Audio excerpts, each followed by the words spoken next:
Hello and welcome to the Everything is Black and White podcast. We are back to wrap up transfer deadline day.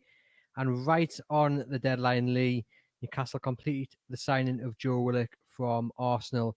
They left it late, but it's through. What does that mean for Newcastle United and the options that Steve Bruce now has? Well, it leaves him with a very congested midfield battle now, and I would imagine that having agreed to deal with Arsenal, it was done on the basis that he's going to play games. So it means that there's going to be a couple of places up for grabs, and about 6 or 7 of them fighting for that slot. And it's a baffling one in some ways because Newcastle, they handed out long contracts for Hayden. They handed out a long contract for Shelvey. Matty Longstaff was tied down to a 2-year deal last summer, and he was basically told he was going to have a career plan, a game plan of how he develops.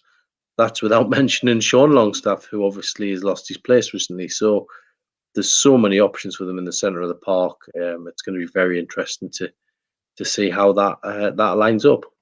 It certainly is. We've got a quote here from Mikel Arteta, the Arsenal manager. Joe is a young player with great ability. He was progressing very well, and we are happy with his continued development. At this moment in his career, Joe needs to be playing regularly. At Newcastle United, he's going to a very good club with a top quality manager and staff. We all wish Joe the very best at Newcastle United until the end of the season. And the sporting director at Arsenal, Edu, their former player, midfield player, also said something along the similar lines, hinting that first team football seems to have been offered in whatever deal Joe Willock has got there. So that is going to add an extra dimension, like you say, to the selection process. If he's been promised first team football, it's certainly going to be interesting going forward. Yeah, it is, and I think from what we're told, he's a type of player that's going to bring a bit of steel into the midfield, and that's what Steve Bruce stated he was looking for. But realistically, it's how they're going to do that, I don't know. It just sends out as a mixed message because Newcastle like to say that they bring their own through the academy, they give people a chance. But this move to me, I'm sure Newcastle will feel that they can win points with it, but it feels that Arsenal are getting the benefit of this more than Newcastle because he's going to get that experience of playing, and long term that benefits Arsenal. It doesn't benefit Newcastle. It doesn't benefit the Longstaff brothers. It doesn't benefit Elliot Anderson, who's obviously just arrived on the scene and could have gone out on loan to a championship club. It's a strange one in many ways, but we'll give the head coach a chance to explain it to us in the next press conference. Joe Willock's quotes, again, they're very well put out. I'd like to thank all supporters for their warm welcome and messages so far. This is a great club with a massive history that I've grown up watching, and I'll work my socks off for the team. I can't wait to see everyone and be part of the Newcastle family. That's what fans love to hear. Someone who seemingly gets what it means to play for Newcastle United. Despite all the questions that will come out of this about the Longstaffs, Elliot Anderson, and who's going to start midfield, I think everyone will be wishing him well. Do you see him making an instant impact? I don't think he can play tomorrow. Is that correct? Because of how late the deal is, so it'll be the game after that we'll be expecting to see him. From what I understand, I don't even know if he's actually here. I don't think a medical was needed for this one because it's only a loan. There's certainly no pictures of him with the shirt as we normally seen, and there's no sort of big video interview lined up. It has all been last minute, and I think Newcastle, even if he was eligible to play tomorrow, I think he wouldn't be involved because the preparations for that game are done now, and we'll see how it lines up. But it certainly will give the midfielders at the club already. It might just give them that sort of motivation to say, right, I have to stay in the team now, and that's going to be very interesting to see the reaction tomorrow.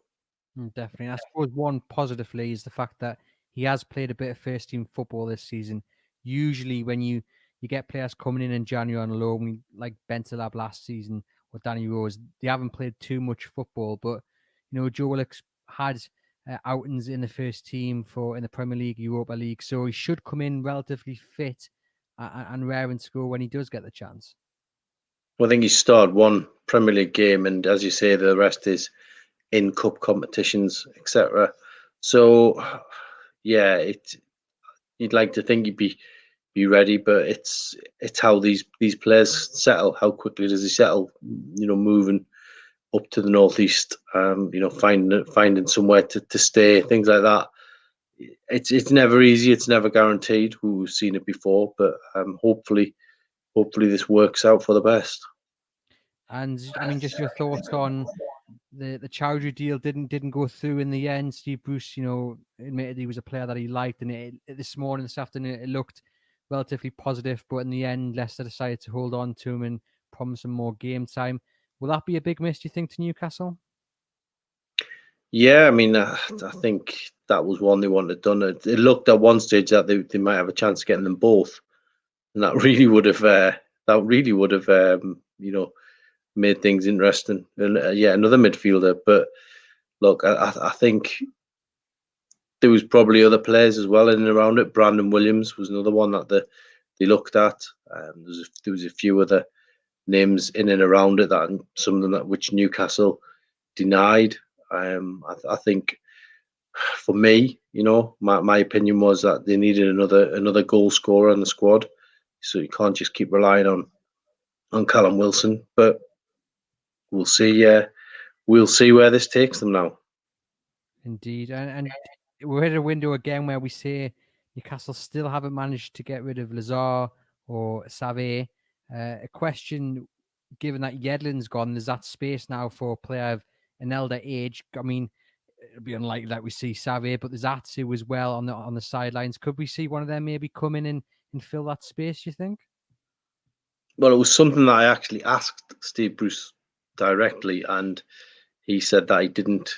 He thought that they were done in terms of their Newcastle careers. However, they haven't managed to get rid of them, so that means that is a possibility. And out the three that you mentioned, Atsu, Lazar, and Save, I mean, Save another midfielder, so that would, you chucking that one in. For me, I think Atsu would be the right candidate for that, because he can play out wide, he can play wing back.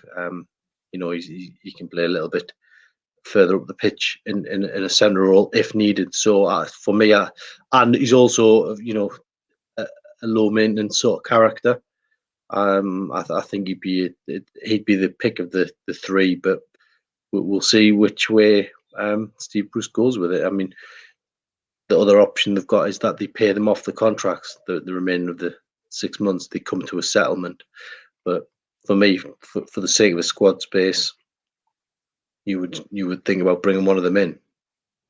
Just a couple more questions. Get off there. I guess the number of permanent transfers, it's very low. This window just goes to show how much of an impact the pandemic's had and the budgets around the Premier League. Yeah, it was always going to be. It's been a flat window. I actually forgot that the window was open at one stage the other week. I was sitting watching Sky and realised that there was about 8 or 9 days left, and I was like, "Oh yeah, it is open." That's how flat it has been. And normally, you rushed off your feet with the window. It all seems to have been squashed into one day today, which has been very busy for myself and for you.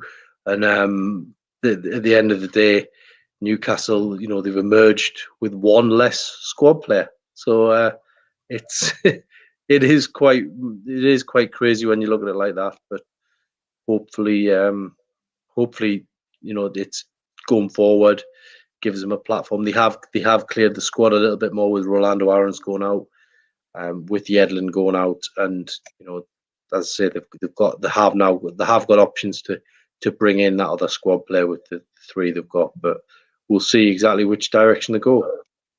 Do you think the fact that they kept Elliot Anderson suggests he might be in line for a bit more of a first team role, or would you expected him to go out and develop his first team football in the Championship, maybe? Well, that would have been the natural progression. We're talking about, other clubs developing players, and Newcastle are going to be doing that with Willock. But for me, Elliot Anderson, he's still a little bit raw. He has had had his debut now, and he's had a couple of appearances under his belt, so he's had a taste for it. I'm sure he's got, he's hungry for a lot more. But it's where they're going to fit him in. The fact that Sean Longstaff got left out the squad at Everton and Elliot Anderson was on the bench shows you the progress he's made.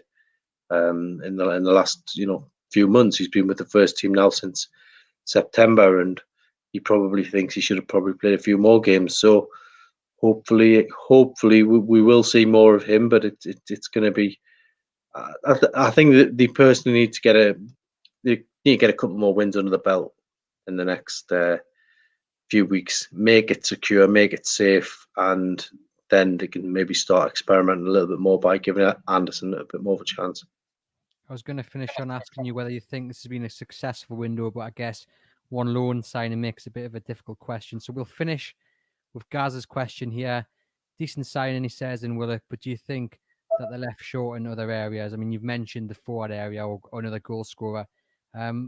What do you make of Gaz's question there? Is it, are there other areas where you think Newcastle should have strengthened this month? Well, they still have got a couple of right backs and people, a couple that can play left back. The one area that's worrying me at the moment is this centre back. Lascelles doesn't seem to be right. There's been problems with Fernandez.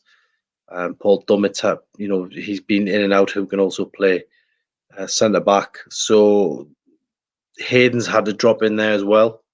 Whether Steve Bruce sees him longer term as playing centre back, we'll have to wait and see. I guess he was talking about playing forward at the back today in his press conference. So hopefully we'll see a settled formation, but centre back is a bit of a worry for me. Well, there we have it, Lee. We appreciate you joining us. To you guys watching and listening, please subscribe to whoever you're doing so, and enjoy the rest of your evening. Head over to Chronicle Live and we'll bring you all the build-up and coverage of tomorrow's game against Crystal Palace.